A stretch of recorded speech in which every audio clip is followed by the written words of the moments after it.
Hi everyone. I am so excited that you're here and starting your 5-week habit challenge. Before we get started, I want to talk to you about the method and talking about outcome goals versus behavior goals. And just so you know, from this point forward, anytime I mention behaviors or behavior goals, what I'm talking about are the habits.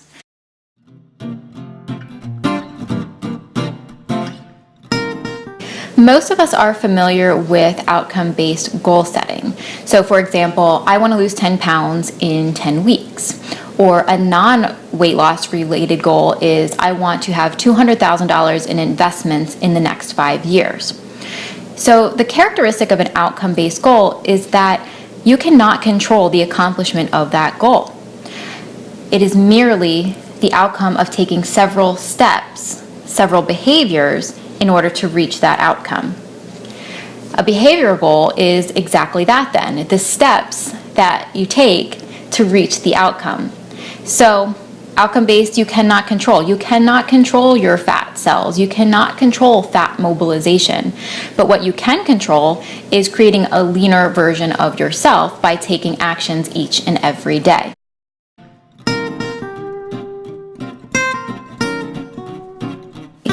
So one piece of advice is when you are setting your behavior goals, don't make them super hard and rigid.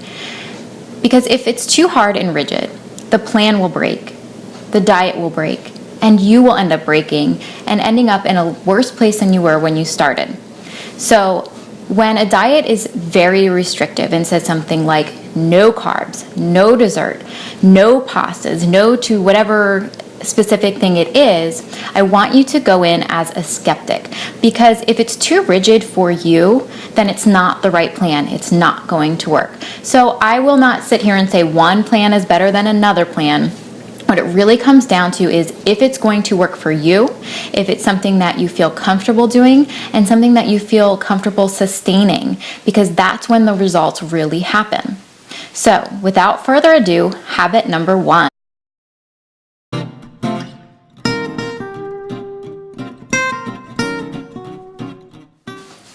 Habit number 1, eating slowly and to 80% fullness. So I love this habit, and it is the first one because it doesn't matter if you're eating whole foods or processed packaged foods. This is something that anyone can do without changing what it is they're eating and still help them eat less calories naturally. So for many of us, we eat far too fast and we expect to eat until we are completely full. So this habit is about tuning into your hunger cues and learning the sensation about appropriate fullness. So first, let's talk about the slowness and slowing down a little. I'm sure you've heard it before in different forms, like chew your food 35 times, each bite 35 times before swallowing, or whatever slow down technique you've heard. And the reality is it takes our brain 15 to 20 minutes to get the signal that our stomach is full, and then to send the signal back to our stomach to say, hey, stop eating. So in reality, that is a long amount of time. And if you're eating really fast, like I tend to do sometimes when I'm busy, like in 5 minutes, I scarf down my meal, what's happening is I have a lot of room to accidentally overeat because my brain hasn't told my stomach that it's been filled and you've had enough. So slowing down is your first part of this habit. And I understand that 15-20 minutes may not be a reality for you. So your first behavior goal is to find out where you are now. So say you eat your meals in 5 minutes on most days. Your goal will be something like 6 or 7 minutes. So you're just moving this and shifting in that direction closer to a 20-minute meal. Okay? The second part is 80% fullness. Now, this is going to vary for people, so it's very hard to pinpoint exactly when you are 80% full. It will take a little trial and error. So what you're looking for are a few signals or sensations that you can tune into. When you eat and you take your time eating, what you are going to try to do is leave a little bit of extra room. And I'm not talking about how much you leave left on your plate, because that's portion control. This is the feeling of fullness. So when you're done eating, you should maybe feel a little tiny bit hungry, but not so hungry that you can't forget about it. So you eat, you get up from the table, you're like, I could probably take a few more bites, but I'm gonna wait until my brain catches up to my stomach and see how I feel, okay? Immediately after eating, that's how you will feel, eating to 80% full. Now, about an hour after that, you should not be hungry at all. About 2 hours after you have finished your meal, you may start to have some sensations of hunger again, and you may start to think about reaching for a snack or eating another meal. This is a really tricky point for a lot of people. Some people cannot stand the feeling of being the tiniest bit hungry, so they continue to eat more and they just curb that sensation by taking in more calories and food, and this is where we run into some problems. So be mindful of that 2-hour window. At about 3 hours, you will start to feel hungry again. On a scale of 10, 10 being the hungriest, you're probably about a 7 or 8 and really starting to think about having another meal, and that's totally normal. It's also going to fluctuate depending on if you've exercised that day or what your activity level is. By 4 hours, you are hungry. By 4 hours, you are hungry, and you're probably like an 8 or a 9 on the scale, and if you don't eat at this point, then you're gonna start to make some bad eating habit decisions. So you definitely wanna get yourself a meal and don't go beyond that point if you're feeling that way.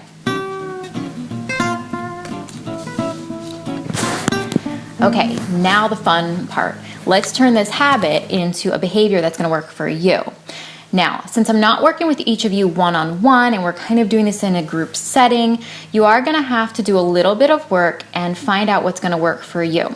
So maybe eating slowly, 15 to 20 minute meals, and to 80% fullness is gonna be perfect place for you to start, and you're ready, and that's gonna be your behavior goal for the next 1 to 2 weeks. But maybe you're not quite there yet. Maybe you don't have the time in your schedule to eat that slowly, or you just feel too hungry if you eat to 80% full. You just break it down a little bit. I already gave the example of if you have a 5-minute meal, try to set your behavior goal at a 6 to 8-minute meal, and so on and so forth, and start trending in that direction. Any small movement in that direction, you are making progress and you're doing awesome. As for the 80% rule, maybe you need to eat about 90%, or just some of your meals you're going to work on that 80%, but I just want you to move in that direction, okay? Some other things that you can do to help with this is being a little bit more mindful about eating, because you want to pay attention to the hunger cues, and if you're distracted, you don't feel it. You're not thinking, you're just mindlessly eating, literally.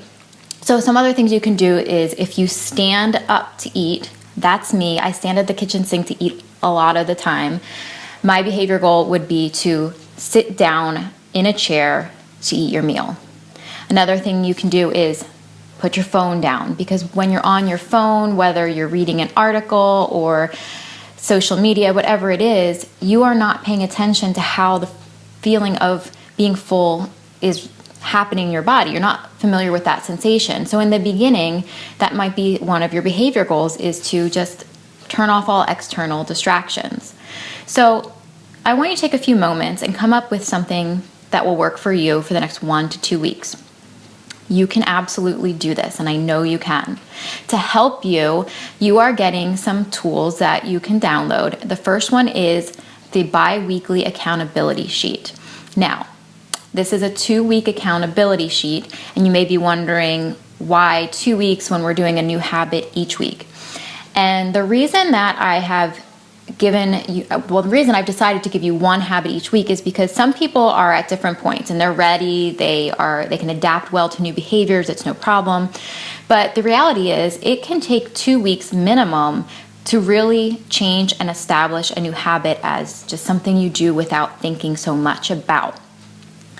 And I will go as far as saying for some habits, you may actually have to take a whole entire month to work on just that one habit before moving on to the next one. So in some regard, this 5-week challenge is self-paced. I'm going to continue to give you the habits, but I highly, highly suggest only working on one habit until you have mastered it, and then move on to the next. Because when we start combining too much together, that's when things just fall apart. Okay, so you're gonna get the bi-weekly sheet that'll give you 2 weeks of accountability. It's very simple. You're gonna have your meals, numbers 1 through 6 for however many meals you eat.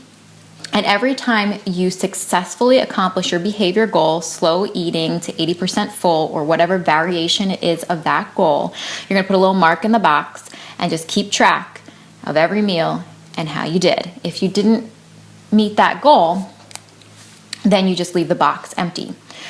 Your overall goal for this bi-weekly accountability sheet is 90% compliance. So you can do it. I know that you can. And I am going to check in with you throughout the week, see how you're doing. And next week, you will be getting habit number 2.